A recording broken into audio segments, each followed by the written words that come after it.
যুক্তরাষ্ট্রের president Donald ট্রাম্পের সম্ভাব্য রাজনৈতিক উত্তরসূরি হিসেবে ক্রমেই শক্ত অবস্থান তৈরি করছেন ভাইস প্রেসিডেন্ট জেডি ভ্যান্স। প্রশাসনের ভেতরে বাড়তে থাকা প্রভাব, আন্তর্জাতিক কূটনীতিতে সক্রিয় ভূমিকা, ধারাবাহিক গণমাধ্যম উপস্থিতি এবং রিপাবলিকান নেতাকর্মীদের মধ্যে জনপ্রিয়তা সব মিলিয়ে 2028 সালের প্রেসিডেন্ট নির্বাচনকে সামনে রেখে তিনি এখন দলের সবচেয়ে আলোচিত মুখে পরিণত হয়েছেন। ট্রাম্প প্রশাসনের একাধিক কর্মকর্তার বরাতে মার্কিন গণমাধ্যম জানিয়েছে, সাম্প্রতিক মাসগুলোতে ভ্যান্সের কর্মকাণ্ডে প্রেসিডেন্ট ট্রাম্প বেশ সন্তুষ্ট। প্রশাসনের অভ্যন্তরেও তাকে ঘিরে ইতিবাচক মূল্যায়ন বেড়েছে। এক জ্যেষ্ঠ উপদেষ্টা বলেন, ভ্যান্স নিজের সক্ষমতার প্রমাণ দিচ্ছেন এবং প্রেসিডেন্ট তা গভীরভাবে পর্যবেক্ষণ করছেন।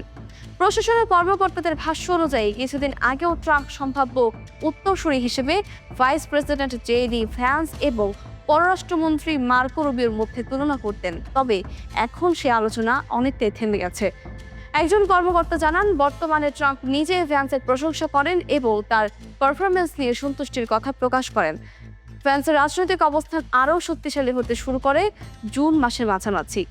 সে সময় তিনি প্রেসিডেন্টের বিশেষ দূত জ্যারেড কুশনার ও স্টিভ উইটকফের সঙ্গে ইরান সংক্রান্ত একটি কূটনৈতিক সমঝোতা প্রতিষ্ঠার প্রচেষ্টায় গুরুত্বপূর্ণ ভূমিকা পালন করেন।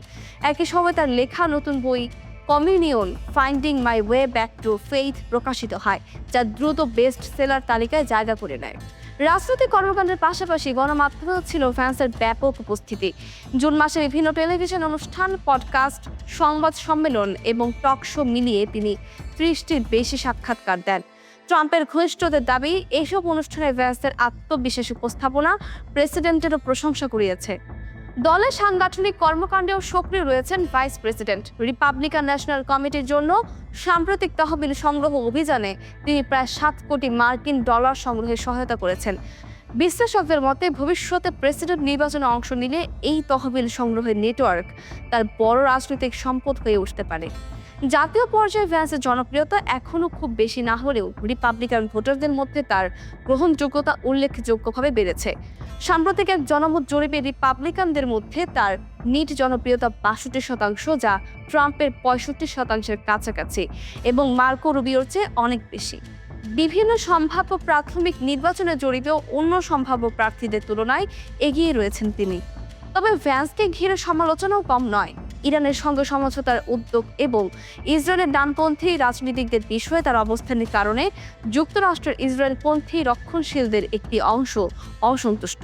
তাদের কেউ কেউ চাইছেন ভবিষ্যতে রিপাবলিকান মনোনয়নের লড়াইয়ে মার্কো রুবিও প্রতিদ্বন্দ্বিতা করুন। যদিও রাজনৈতিক পর্যবেক্ষকদের মতে ভ্যান্স ও রুবিওর ব্যক্তিগত সম্পর্ক এবং রাজনৈতিক সমন্বয় বিবেচনায় এমন প্রতিদ্বন্দ্বিতার সম্ভাবনা খুবই কম।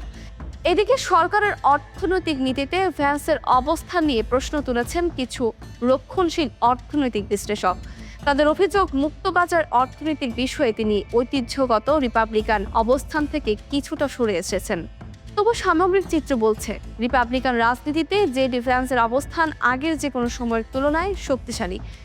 প্রেসিডেন্ট ট্রাম্পের আস্থা, দলের ভেতরের বর্তমান সমর্থন এবং জাতীয় পর্যায়ে বাড়তে থাকা রাজনৈতিক পরিচিতি সব মিলিয়ে 2028 সালের নির্বাচনের আগে রিপাবলিকান রাজনীতির অন্যতম কেন্দ্রীয় ব্যক্তিত্ব হয়ে উঠছেন তিনি।